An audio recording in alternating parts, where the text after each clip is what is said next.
Bom, pessoal, vamos para mais uma aula do nosso curso sobre produção de conteúdo. Agora a gente vai começar a entrar numa parte um pouco mais prática, ou técnica, vamos dizer assim, falando já da atividade em si, né? As últimas duas aulas foram mais de conceitos, mais teóricas. Vamos falar agora sobre realmente o que é um produtor de conteúdo. Ainda não vamos colocar a mão na massa, que eu queria falar um pouquinho sobre as características que são recomendadas a um bom produtor de conteúdo.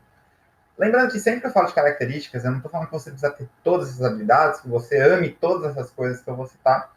São só aquelas que eu julgo mais importantes para você desempenhar uma boa função. Então, não é porque a primeira, por exemplo, é gostar de ler. Gostar de escrever, desculpa. Essa é essencial. Se você não gosta de escrever, por que você vai trabalhar com conteúdo, sendo que 90% do conteúdo hoje em dia da internet, a demanda é para escrever, né? Então, você tem aí, sim, alternativas, você pode produzir vídeos, pode fazer outras coisas. Mas se você está pensando em trabalhar com produtor de conteúdo com textos, que é basicamente o foco desse curso, você vai gostar de escrever. Agora, tem outras questões que você pode se adaptar ou não. Então, não se assuste se você não tiver essas características, se você não tiver todas, porque é muito difícil mesmo ter todas. É algo legal que você trabalha, tá? Então, a primeira delas, como eu já adiantei para vocês, é gostar de escrever. Gostar de escrever é muito importante porque basicamente é o que a gente vai fazer como produtor de conteúdo, ou seja, escrever.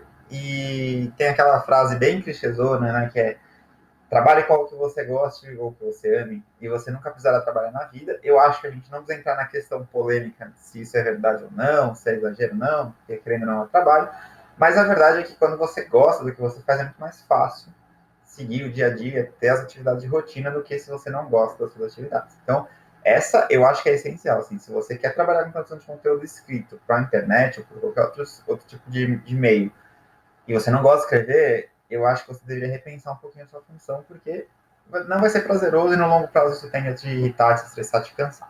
Beleza? O segundo ponto, também muito importante aí, já acho que para o mundo do freelancer e não só para o produtor de conteúdo, é a organização. A menos que você trabalhe para uma empresa fixa, a gente vai ter que acabar lidando com pautas diferentes, de segmentos diferentes, com prazos diferentes, pessoas diferentes, clientes com exigências diferentes. E tudo isso a gente precisa organizar de maneira que não seja conflitante, ou seja, que você não se perca nas suas pautas, que você não escreva um texto pensando numa pessoa e era para outra, e ao mesmo tempo você tem que fazer a gestão do seu tempo para que você tenha aí um bom desempenho, pensando também na vida pessoal, né, nos seus momentos de lazer e tal, e não fique enfurnado na frente do computador por longos períodos aí para poder cumprir as suas demandas. O terceiro, que também é bem comum a gente escutar nessa área, é a questão de ter o hábito de ler. E isso é muito verdade porque pegar textos de outras pessoas, e aqui não precisa ser necessariamente livro, embora eu ache muito bacana que você tenha esse hábito de ler livros, se for o caso.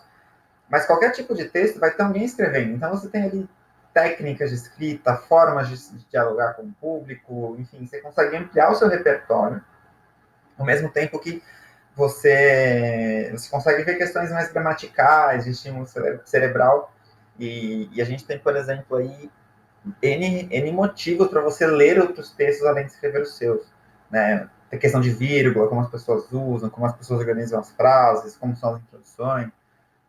E isso não necessariamente só para o mundo online, tá? A gente não precisa pegar só textos otimizados e tal, livros, jornais, revistas, tudo que você for ler vai te ajudar de alguma forma a melhorar aí como produtor de conteúdo. Por isso que essa é uma característica bem bacana, embora, repito, ela não seja obrigatória. Assim, se você não gosta tanto de ler, isso não vai significar que você não vá ser um bom produtor de conteúdo, embora geralmente quem gosta de escrever também gosta de ler, né? São atividades muito próximas. Depois, agora voltando para mais uma questão que envolve mais o mundo do freelancer do que do produtor de conteúdo, é a flexibilidade, né? Então a gente tem aí, como eu falei, uma série de questões de lidar com clientes, prazos e tal, e aí a gente tem que ser um pouco flexível em alguns momentos, ceder em alguma coisa, o cliente cede em outras para poder negociar aí os projetos. E aqui eu queria acrescentar ainda, além da flexibilidade toda padrão, que a gente conhece, de também saber aceitar algumas condições diferentes, desde colocando suas condições, tem a questão dos formatos de conteúdo, né? Então, se você quer escrever para artigos, blog e tal, é um tipo de texto. Para as redes sociais é outro tipo de texto, com outro volume, outra dinâmica e tudo mais. E tem também a questão dos estilos, né? Textos mais técnicos, mais formais, textos mais informais, enfim. Eu lembro quando eu estava começando, eu tive até um cliente que me abordou, que gostou do meu trabalho e tal, só que ele veio com a abordagem meio que ironizando textos mais bem escritos, vamos dizer assim. Ele gostava daqueles textos bem cheios de piadinhas e tudo mais, tudo mais, tudo mais. E eu achei um pouco desrespeitoso e tal, e no fundo acabei nem aceitando só pela forma como ele se colocou, né? Como se esses textos bem escritos fossem ruins, né? E talvez pro segmento, para a persona dele, realmente fosse. Mas, querendo ou não, acabei perdendo ali uma oportunidade que não sei se seria boa ou ruim, a gente nunca vai saber. Mas, porque naquele momento eu não quis flexibilizar o meu estilo. Então, eu gostava de escrever textos mais técnicos e não queria ali fazer um texto mais jovial, vamos dizer assim. Então, é legal ter essa flexibilidade de entender também, né, quando escrever, para quem escrever. Show? E aí a gente passa para a criatividade. A questão é que hoje em dia tem muito texto muito parecido, né? Então, lógico, você vai escrever um texto sobre um conceito, sei lá, o que é produção de conteúdo. Você não tem muito como fugir daqueles tópicos, né? O que é, como funciona, como fazer e tudo mais. O próprio cliente vai exigir isso. Só que alguns textos também permitem que você seja criativo, que coloque chamadas diferentes, formas de trabalhar diferentes, que não seja simplesmente pegar textos e resumir e condensar num só para entregar para o cliente. Além disso, você pode colocar nesses textos, você pode colocar sua identidade ou sua marca, né? Coisas que, quando alguém lê, comecem a associar, pô, eu já sei quem escreveu esse texto porque é o estilo da pessoa X. Então, isso é importante aí para você se destacar no mercado de trabalho. A sexta característica é, claro, o conhecimento, né? Então, para a gente escrever aí sobre diversos assuntos, a gente precisa conhecer o tema, né? Entender do que a gente está escrevendo. Se você fez o curso de como ser freelancer que a gente disponibilizou no ano passado, na aula sobre precificação, eu dou sempre um exemplo. Que se você, por exemplo, é formado em economia, talvez não tenha nenhuma dificuldade em escrever o que é a poupança. Mas talvez seja muito complicado escrever sobre como os elefantes se alimentam na África. Não sei, só um exemplo mais técnico, assim. Então, saber do que você está falando é muito importante para você conseguir gerar autoridade. E aqui em conhecimento, eu não falo apenas de você saber o que você está escrevendo, mas seguir se informando, se atualizando aí com cursos, com conhecimento novo, né, acompanhando o mercado, que inclusive é justamente a próxima dica, a próxima característica, que é a constante busca por atualização. A gente vive um mundo muito globalizado, as coisas acontecem muito rápido, as coisas mudam muito rápido, e a gente precisa acompanhar isso como produtores de conteúdo para não ficar para trás, né, e não começar a produzir conteúdos ali muito ultrapassados, muito obsoletos. Além disso, a gente pode citar também a questão das redes sociais, que talvez há uns 5, 10 anos atrás você nem pensasse que o Instagram fosse tão poderoso. Hoje ela é uma das redes sociais que mais cresce. Então, o produtor de conteúdo tem que saber essas coisas, tem que acompanhar os formatos de conteúdo de cada tipo de mídia para poder aí entregar um trabalho de qualidade para o seu cliente. E, por fim, eu coloquei também o senso crítico como uma característica muito importante para o produtor de conteúdo, porque você precisa sempre olhar para o seu texto e ele sempre pode ser melhorado. Essa é uma verdade que, por mais que a gente busque aqui o texto perfeito, ele não vai acontecer. Eu não estou falando que você precisa ser perfeccionista, que você precisa fazer um texto e achar uma porcaria, olhar para ele várias vezes e não ficar satisfeito.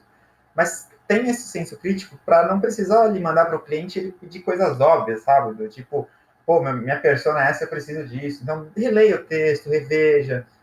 Às vezes escreve, fica um dia sem falar com ele, aí dá uma lida de novo, a gente sempre acha coisas para ajustar. E por fim, eu queria tocar também num assunto muito importante, que é como você vai lidar com críticas, né? Eu vejo que muita gente aí, né, não só produtores de conteúdo, mas outras também, tem muita dificuldade em receber um feedback negativo, uma solicitação de mudança do cliente e tudo mais. Só que a gente tem que lembrar que o texto não é nosso. E a pessoa que mais vai conhecer o produto final, o cliente final, é justamente o cliente que está te contratando, né? Seja ele quem for.